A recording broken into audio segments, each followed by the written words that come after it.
my YouTube channel. So for today's video, we're gonna recreate Ate Letisha's makeup. Yung latest vlog niya, guys. So parang peachy makeup to.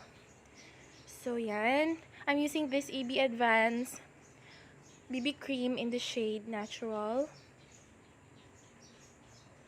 Just spread it all over your face. Then get your eyebrow pomade. I'm using this Ashley Deep Brow Pomade in the shade Ash Brown. And just put it on my eyebrows.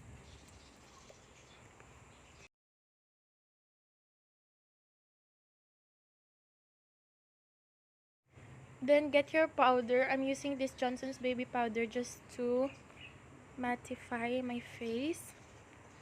Just to set it.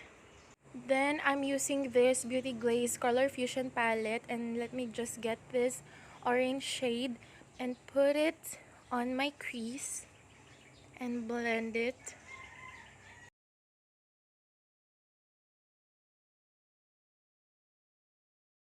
Next is get your yellow shade and just blend it with the crease just on my eyebrow bone.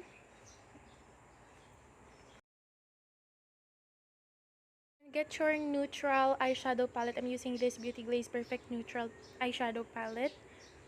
And let me get this glazed eyeshadow. Just get any golden shade and put it on your lid.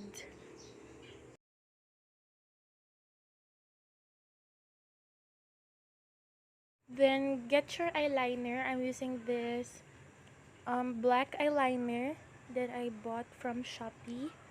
It is a gel eyeliner, and just put it near my eyelashes.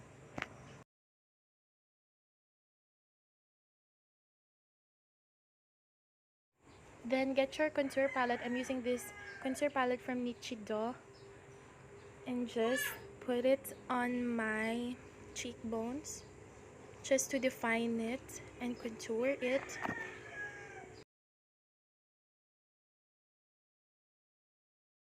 Also put some on your jaw.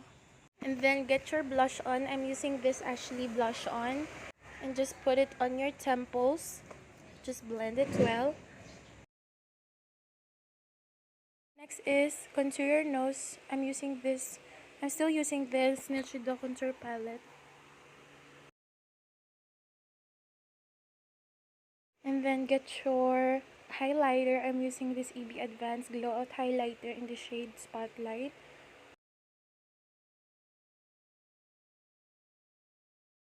Put some on your nose and on your Cupid's bow. Get your lip liner, but I'm using this eyebrow pencil from Maybelline. And then put a nude lipstick on top of it. Next is I'm putting a brown liquid lipstick and blend it.